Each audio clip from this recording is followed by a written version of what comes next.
Ketika kesulitan menerpa, masalah silih berganti, seakan tiada akhir. Ketika kelelahan mendera, tubuh letih dan lunglai. Terasa berat untuk melangkah. Apa yang kamu pikirkan tentang hidupmu? Apakah kamu mulai mengeluh dan meratapi nasib? Apakah kamu mulai mempertanyakan Tuhan? Apakah kamu merasa tidak puas dan ingin mencari jalan lain? Ada suara-suara yang bergemuruh. Sudahlah, jangan terlalu naif. Bersenang-senanglah, nikmati hidupmu. Ayolah, ikut caraku, katanya penuh bujuk rayu. Tetapi ada suara lain yang menggema. Setialah kepadaku. Aku tidak akan membiarkanmu. Aku mengasihimu dan yang terbaik aku sediakan untukmu, katanya dengan lembut menenteramkan. Ingatlah kebaikan-kebaikan yang telah kamu terima. Masalah demi masalah yang telah selesai, kesulitan demi kesulitan yang telah terlewati. Bukankah itu adalah bukti kesetiaannya? Jagalah agar pikiranmu tidak disesatkan oleh dunia ini. Jangan biarkan dosa, kedagingan, dan kenikmatan hidup membuatmu berbalik dari kesetiaanmu yang sejati kepada Kristus. Jangan tergoda dengan rayuan iblis yang terdengar begitu manis. Seperti Hawa di Taman Eden, saat dia diperdaya oleh ular dengan kelicikannya. Sekerat buah tidak mendatangkan kebahagiaan yang dijanjikan, melainkan kutukan dan penderitaan. Percayalah, dia sedang mempersiapkan yang terbaik untukmu. Hiduplah dengan tulus dan murni, sambil menunggu janjinya, seperti mempelai pria yang akan datang menjemput mempelai wanitanya. Kebahagiaan sejati akan menghampirimu.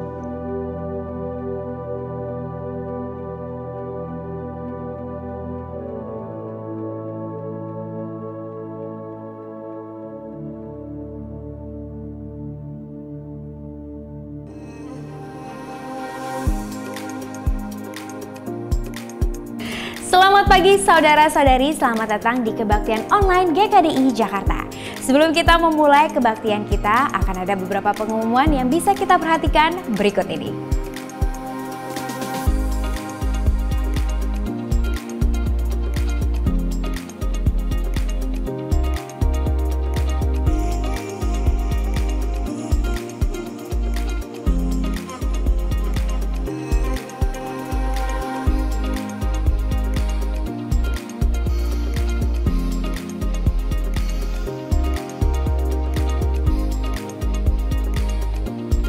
Sebentar lagi kita akan memulai kebaktian online kita. Mari kita mempersiapkan hati untuk memuji dan menyembah Tuhan. Terima kasih Tuhan untuk penyertaan-Mu di dalam kehidupan kami. Terima kasih untuk berjalan bersama-sama dengan kami dalam setiap tantangan kami. Karena kami percaya Tuhan, Kau senantiasa mengerti dan peduli buat kami semua. Banyak perkara yang tak dapat ku mengerti, mengapakah harus terjadi di dalam kehidupan ini. Satu perkara yang ku simpan dalam hati, tiada satu pun yang terjadi tanpa Allah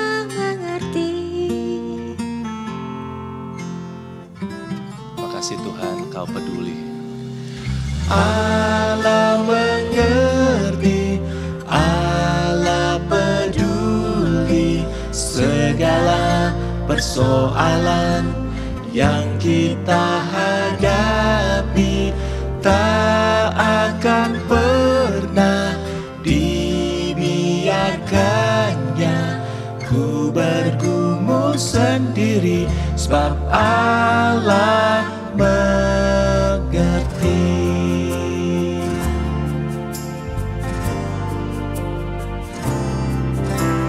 Banyak perkara yang tak dapat ku mengerti, mengapakah harus terjadi di dalam kehidupan ini. Satu perkara yang ku simpan dalam hati, tiada satu pun yang terjadi tanpa Allah peduli.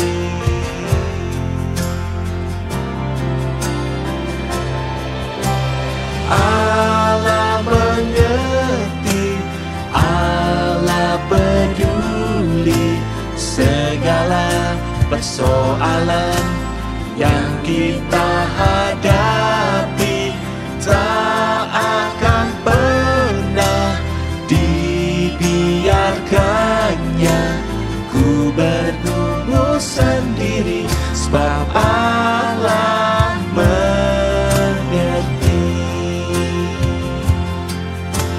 Kau Allah yang mengerti, Kau Allah yang peduli.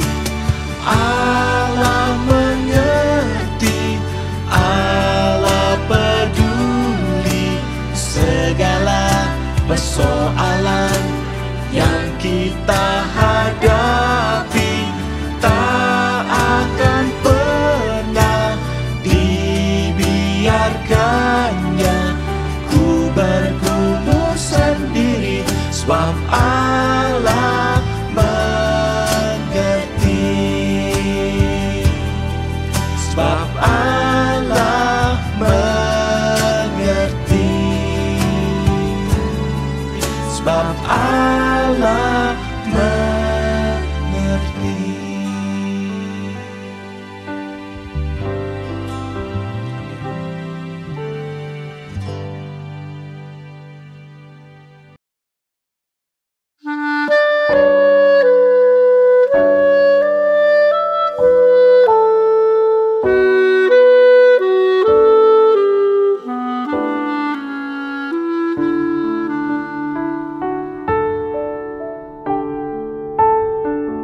Selidiki aku, lihat hatiku, apakah ku sungguh mengasihimu, Yesus? Kau yang Maha Tahu dan menilai hidupku, tak ada yang tersembunyi bagimu. Selidiki aku, lihat hatiku, apakah ku sungguh mengasihimu, Yesus? Kau yang Maha Tahu dan menilai hidupku, tak ada yang tersembunyi bagimu.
berjuang sampai akhirnya kau dapati aku tetap setia. Kau dapati aku tetap setia. Kau dapati aku tetap setia. Setia, setia, setia.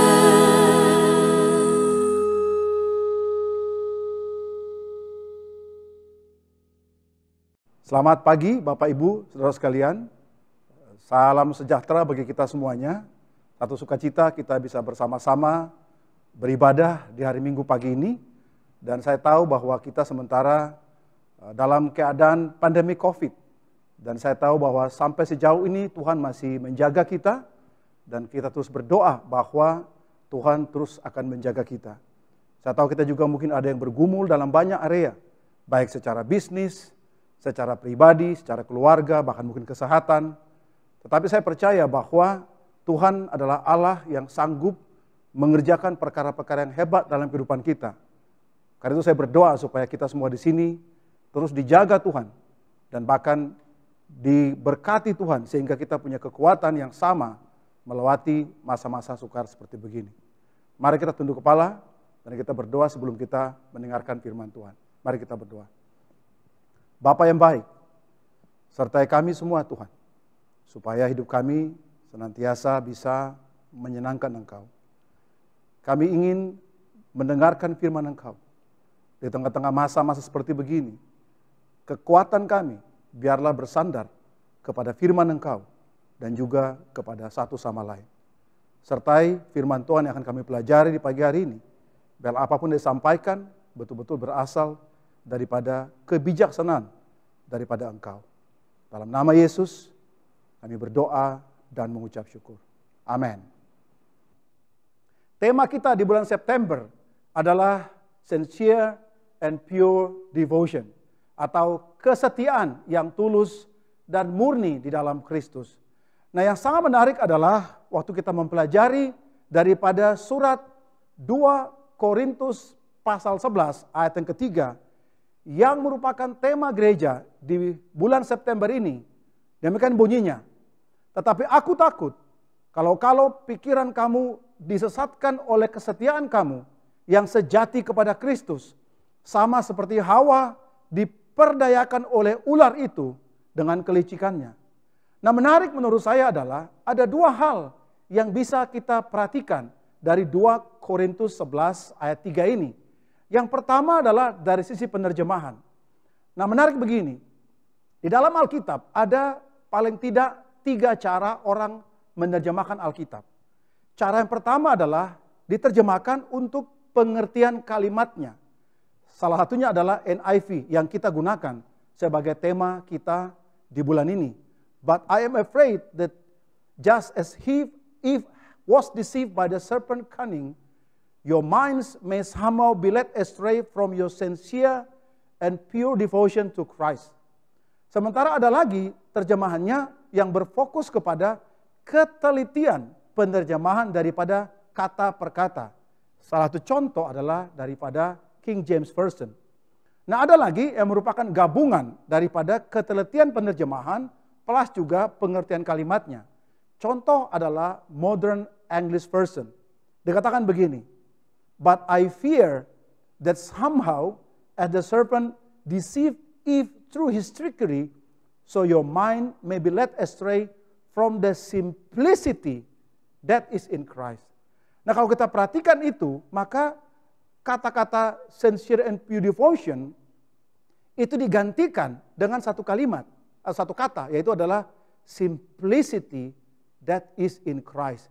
Jadi kalau kita lihat sebenarnya konteksnya adalah bicara tentang kesederhanaan berpikir di dalam Kristus. Hal yang kedua adalah bicara tentang ilustrasi yang dipergunakan, yaitu bicara tentang kejatuhan daripada Hawa. Mari kita pelajari sama-sama. Nah, atau judul pelajaran saya adalah hal-hal yang bisa menghancurkan pemikiran kita yang sederhana di dalam Kristus itu. Kejadian pasal kedua ayat 16 sampai 17. Mari kita perhatikan firman Tuhan.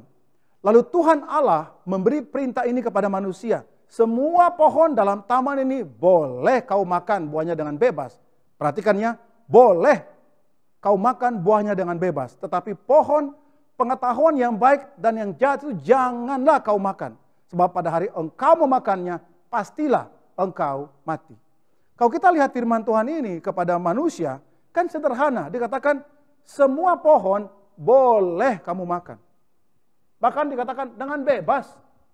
Tetapi pohon pengetahuan jangan kamu makan. Nah, kalimat daripada firman Tuhan itu sederhana. Apa yang susah waktu kita bicara kepada anak kita dan berkata, kamu boleh, kecuali yang ini. Sederhana.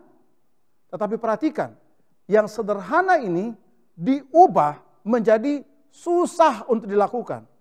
Menjadi sesuatu yang dipertanyakan, mengapa bisa begitu? Coba kita lihat di Kejadian pasal ketiga. Ayat yang pertama.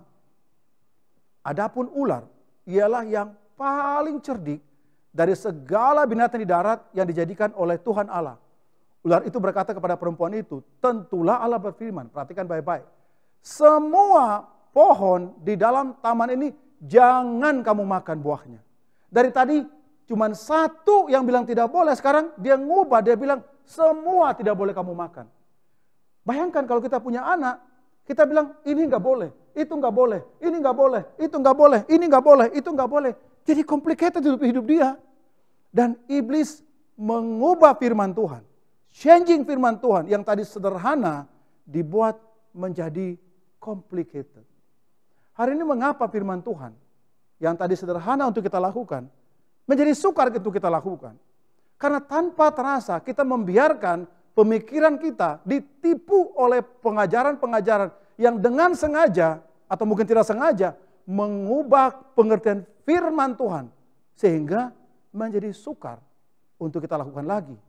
Firman Tuhan yang tadinya sederhana, oleh karena kita ikutin peraturan-peraturan yang sudah diubahkan, menjadi sukar untuk kita lakukan.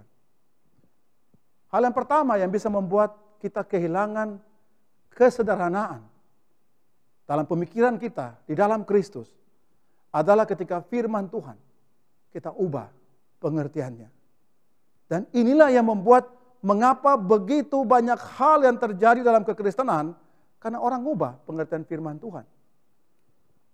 Yeremia 23, 34-37 kita tahu ini adalah surat yang Tuhan berikan atau perintah yang Tuhan berikan melalui Yeremia kepada bangsa Israel, baik sebelum mereka di pembuangan, kemudian juga sesudah mereka di pembuangan. Menarik begini, adapun nabi atau imam atau rakyat yang masih berbicara tentang sabda yang dibebankan oleh Allah, can you imagine? Itu imam oleh para pemuka agama, tokoh-tokoh agama, mereka sengaja membuat firman Tuhan itu menjadi beban. Mereka bilang sabda dibebankan Tuhan.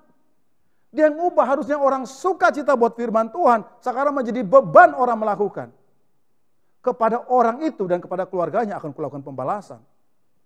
Beginilah harus kamu katakan masing-masing kepada temannya, masing-masing kepada saudaranya. Apakah jawab Tuhan? Atau apakah firman Tuhan? Tetapi sabda yang dibebankan oleh Tuhan, janganlah kamu sebut-sebutkan lagi. Bayangkan, mereka sampai bilang, udahlah kamu tak usah lagi bicara itu, karena firman Tuhan yang tadi sukacita menjadi beban. Sebab yang menjadi beban bagi setiap orang ialah perkataannya sendiri. Hari ini apa yang kita ucapkan justru mungkin menjadi beban bagi kita. Oleh karena kamu telah memutarbalikkan perkataan-perkataan Allah yang hidup. Tuhan semesta alam Allah kita. Beginilah engkau harus berkata kepada nabi-nabi. Apakah jawab Tuhan kepadamu? Atau apakah firman Tuhan itu? Hari ini masalah kita bukan karena firman Tuhan itu sesuatu hal yang sukar kita pahami. Atau firman Tuhan itu satu hal yang berat untuk dilakukan.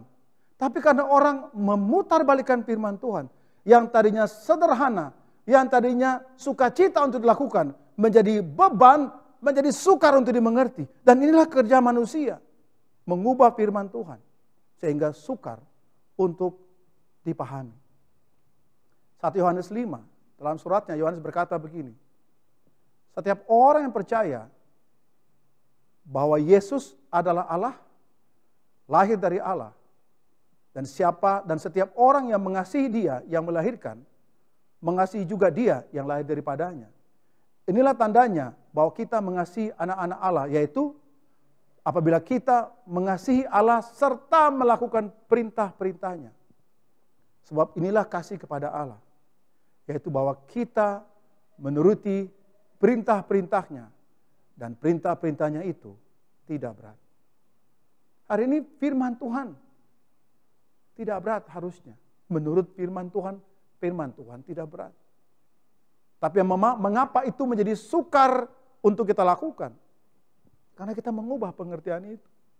Kita mengubah pengertian firman Tuhan yang sederhana itu, membuatnya menjadi berat untuk dilakukan. Hari ini Bapak Ibu Saudara sekalian, apakah kita merasa berat melakukan firman Tuhan? Apakah firman Tuhan itu menjadi beban bagi kita untuk kita lakukan? Apakah firman Tuhan itu adalah satu beban yang sukar untuk kita lakukan? Hari ini jangan-jangan bukan karena dia berat untuk dilakukan, tapi pengertian kita yang berubah untuk memahami kebenaran firman Tuhan itu. Dan iblis sangat pintar. Dia mengubah firman Tuhan yang tadinya boleh kecuali yang satu, sekarang semua tidak boleh. Dan itu membuat firman Tuhan yang tadinya sederhana menjadi sukar, baik untuk dipahami maupun juga untuk dilakukan. Hal yang kedua, di ayat yang kedua, mari kita baca firman Tuhan ayat kedua sampai ayat ketiga. Lalu saut perempuan itu kepada ular itu, buah pohon-pohonan dalam taman ini boleh kami makan, tetapi tentang buah yang ada di tengah-tengah taman, Allah berfirman, jangan kamu makan ataupun rabah buah itu, nanti kamu mati. Nah, coba kalau kita perhatikan, ada kalimat yang diperpendek firman Tuhan.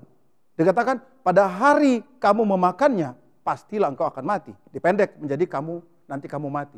Yang kedua adalah, kata-kata jangan kamu makan ditambah menjadi ataupun raba. Tuhan tidak pernah bilang dalam firman-Nya kepada Adam, dia bicara bahwa raba, dia tidak melarang raba, dia bilang adalah jangan kamu makan. Hawa menambahkan satu tambahan dalam firman Tuhan itu, sehingga menjadi kelihatannya menarik firman Tuhan. Tapi sebenarnya adalah tambahan daripada pengertiannya. Hal yang kedua, mengapa firman Tuhan itu susah untuk orang lakukan? Bukan karena dia susah, tapi karena ada banyak sekali versi-versi tambahan, peraturan-peraturan tambahan di luar firman Tuhan yang dibuat mungkin selama generasi-generasi, mungkin ribuan tahun, ditambah, sehingga akhirnya firman Tuhan yang adalah firman Tuhan sekarang menjadi kelihatannya kurang jadi firman Tuhan, karena ada peraturan-peraturan yang lain yang dibuat seakan-akan peraturan itu membuat firman Tuhan jadi lengkap. Padahal firman Tuhan itu firman Tuhan. Bagaimana bisa pemikiran manusia dengan wisdomnya bisa menjadi tambahan bagi firman Tuhan? Sementara kita tahu firman Tuhan adalah pemikiran dan kebijaksanaan daripada Tuhan. Hal yang kedua, yang saya mau sharing kepada Bapak Ibu Saudara sekalian, alasan mengapa orang melihat firman Tuhan yang tadi simplicity menjadi sukar atau complicated atau rumit adalah karena orang menambahkan peraturan yang bukan berasal dari Tuhan. Ini firman Tuhan, Tuhan bicara kepada nabi-nabi. Tuhan bicara kepada orang-orang tertentu dan dia sampaikan kepada umat. Baik dalam bentuk tulisan dari Perjanjian Lama atau cerita sejarah maupun juga dalam Perjanjian Baru. Orang-orang itu diinspirasikan oleh Tuhan dan kemudian bahkan oleh Roh Kudus, dan kemudian mereka menulis firman Tuhan itu. Dari generasi-generasi dengan jarak waktu ribuan tahun, firman Tuhan secara konsisten, secara teratur kita bisa lihat bahwa dan buktikan itu adalah berasal daripada Tuhan. Yang menjadi masalah adalah Orang nambah peraturan ke dalam firman Tuhan. Orang membuat peraturan-peraturan yang sebenarnya membuat jadi rumit orang melakukan firman Tuhan itu. Hal yang kedua membuat firman Tuhan menjadi complicated adalah kita nambahkan peraturan, tetapi bukan berasal daripada Allah. Ini saya bilang namanya suka-suka gue. Yeremia 5, dikatakan ayat 30-31. Kedahsyatan dan kengerian terjadi di negeri ini. Yang pertama, para nabi bernubuat palsu. Para imam mengajar dengan sewenang-wenang. Dan umatku menyukai yang demikian. Aneh menurut saya. Yang complicated itu orang suka. Emang kurang pintar atau apa? Yang sederhana kayak bodoh kelihatannya. Yang complicated, yang suka-suka dibuat itu, yang sewenang-wenang itu yang orang suka. Tetapi apakah yang akan kamu perbuat apabila datang kesudahannya?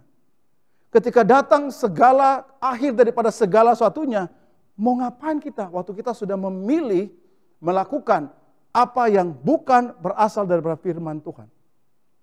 Hari ini kalau kita baca dan kita lihat kenapa hari ini begitu banyak denominasi gereja. Saya tidak menghakimi denominasi. Tapi mungkin saja kenapa itu bisa menjadi berbeda sementara Alkitab kita sama? Karena mungkin saja ada peraturan-peraturan ditambahkan yang membuat menjadi sukar untuk dipersatukan. Bukan lagi firman Tuhan yang mempersatukan, tapi peraturan-peraturan yang membuat terjadi perpecahan demi perpecahan. Atau pengertian-pengertian ditambahkan sehingga susah untuk gereja bersatu. Walaupun Alkitab adalah cuma satu sumbernya. Hari ini apakah kita lebih bijaksana dibandingkan dengan Tuhan? Waktu kita menambahkan peraturan yang tidak dalam Alkitab, apakah kita mau bilang kita lebih bijaksana dibandingkan Tuhan? 1 Korintus 1, 25-26. Dia kasih perbandingan, Paulus kasih perbandingan. Sebab yang bodoh dari Allah. Mana bisa Allah itu bodoh? Ini kan sarkasme berarti. Mana bisa Allah yang pencipta alam semesta ini diatur dengan keseimbangan. Semua sains, semua pengetahuan, itu kan berasal dari Tuhan. Bagaimana bisa Tuhan yang omniscience itu dibilang bodoh? Ini kan sarkasme. Tapi sebegitu hebatnya Paulus mau menjelaskan bahwa sebab yang bodoh dari Allah lebih besar hikmatnya daripada manusia. Dan yang lemah daripada Allah lebih kuat daripada manusia. Ingat saja saudara-saudara, bagaimana keadaan kamu. Ketika kamu dipanggil menurut ukuran manusia, tidak ada orang yang bijak, tidak banyak. Tidak banyak orang berpengaruh, tidak banyak orang terpandang. Sekarang mungkin kamu sudah lebih bijaksana, sudah lebih pinter, sudah lebih lama jadi murid Tuhan. Pertanyaan saya adalah, apakah firman Tuhan masih sederhana seperti kamu menjadi murid Tuhan? Karena jangan-jangan kita sudah lama jadi murid, kita pikir, gue sudah lebih mengerti, saya sudah lebih tahu bagaimana memperhatikan firman Tuhan. Bahkan kita bisa menambahkan sesuatu. Seakan-akan kita lebih bijaksana dibandingkan Tuhan. Pertanyaan saya, Bapak Ibu Saudara sekalian, apakah kita lebih bijaksana dibandingkan Tuhan? Sementara kita bilang, dalam satu bahasa yang sarkasme, yang bodoh dari Allah, lebih besar hikmatnya daripada manusia. So are you wiser than God? Hal yang ketiga, saya mau sharing kepada kita. Kejadian 3 ayat 6. Perempuan itu melihat bahwa pohon itu baik untuk dimakan. Sedap kelihatannya. Menarik hati karena memberi pengertian. Pertanyaan saya begini. Dari mana dia tahu itu enak untuk dimakan? Dia belum pernah rasa kok. Dari mana dia tahu itu sedap? Orang dia belum pernah cicipi.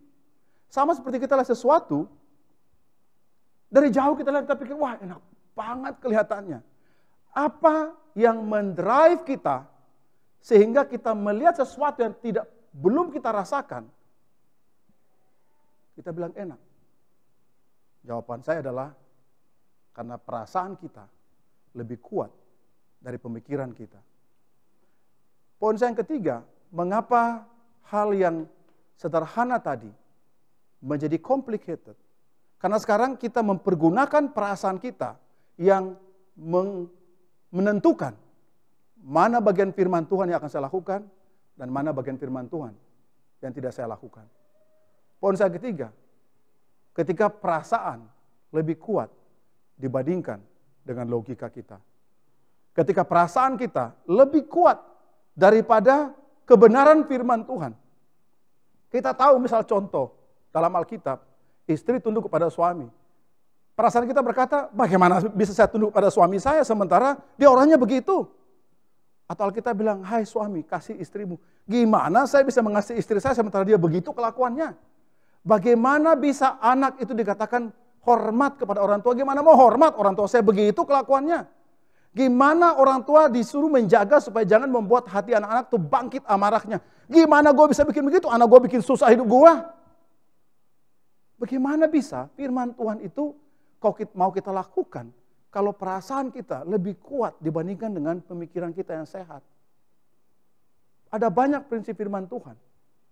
Hari ini, mengapa orang lihat firman Tuhan dan susah orang lakukan? Karena mungkin sejak awal perasaannya berkata, susah untuk melakukannya. Saya mau menjadi murid Tuhan, aduh susah menjadi murid Tuhan. Saya mau mengampuni orang, susah mengampuni orang. Kamu gak ngerti perasaan saya, kamu gak ngerti apa yang saya alami dalam hidup saya, kamu tidak mengerti perjalanan hidup saya, kamu tidak mengerti, dan kita pakai alasan masa lalu kita. Kita pakai alasan skema kita pakai alasan masalah-masalah psikologi kita untuk membatasi pekerjaan firman Tuhan dalam hidup kita. So my question adalah, is your feeling stronger than your logic in Christ? Karena kalau hari ini, brothers and sisters, firman Tuhan menjadi susah untuk kita lakukan. Karena perasaan kita lebih kuat daripada kebenaran firman Tuhan itu. Saya suka bagian ini. Kita harus bisa berbicara yang baik kepada saudara-saudara kita. Ketika Paulus menegur jemaat di Korintus, mereka jadi berduka cita. Dan mungkin orang-orang bilang, dan kalau kita baca surah 2 Korintus, mungkin ada orang menyerang Paulus, kata-kata lu kurang tepat. Lu kasar ngomongnya. Kamu tidak sensitif kepada apa yang saya alami. Kamu tidak mengerti keadaan kita. Kamu busuk barangkali.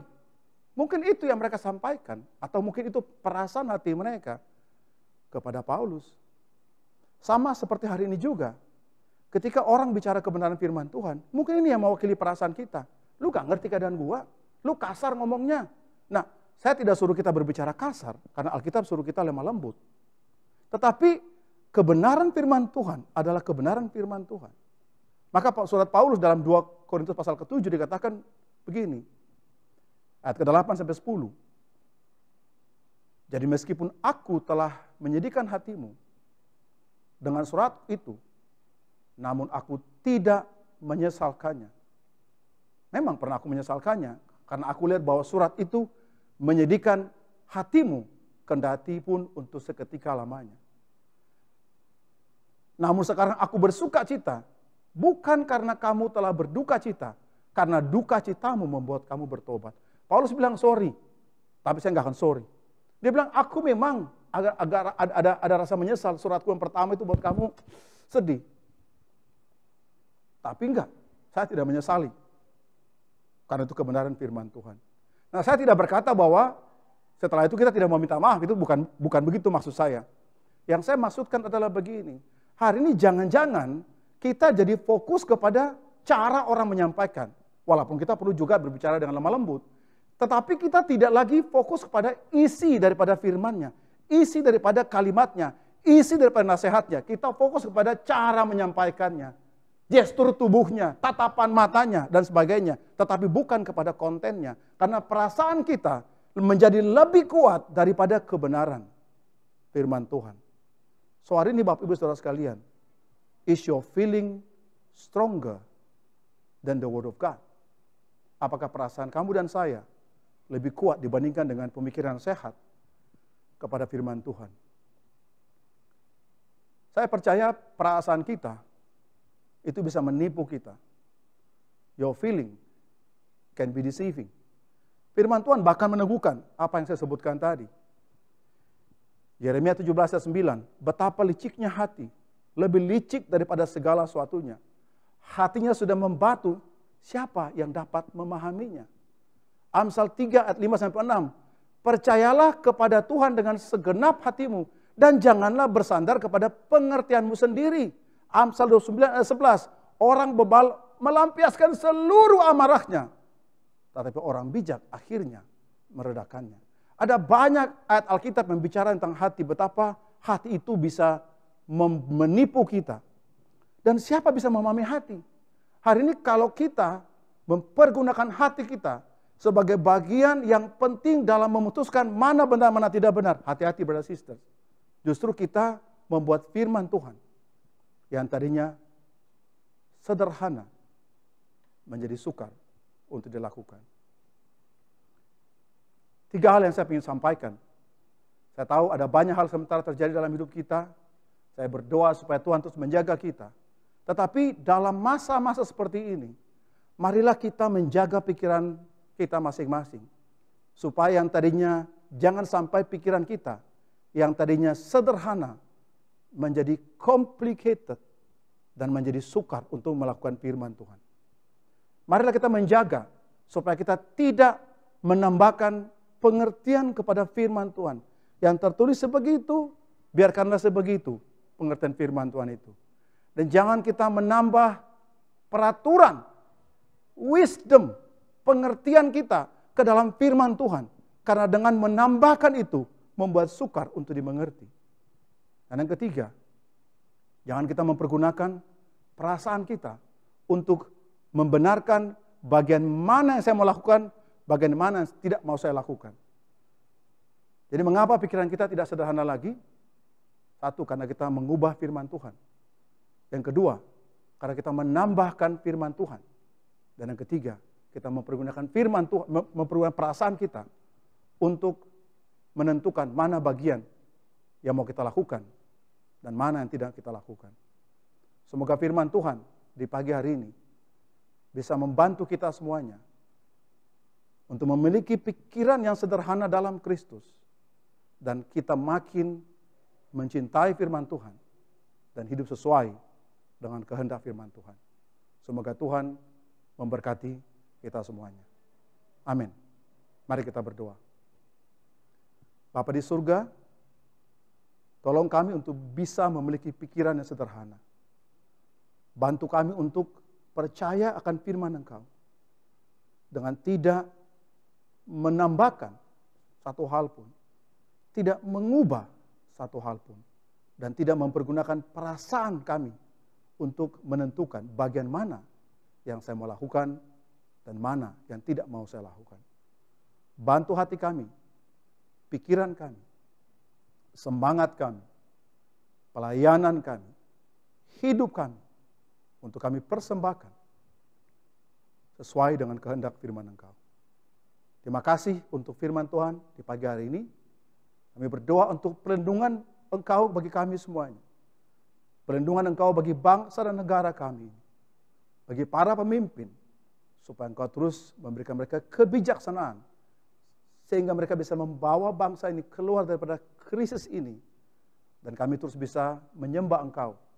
Bahkan kami looking forward untuk menyembah Engkau dalam suatu pertemuan bersama-sama dengan para saudara-saudari, memuji dan memuliakan Engkau.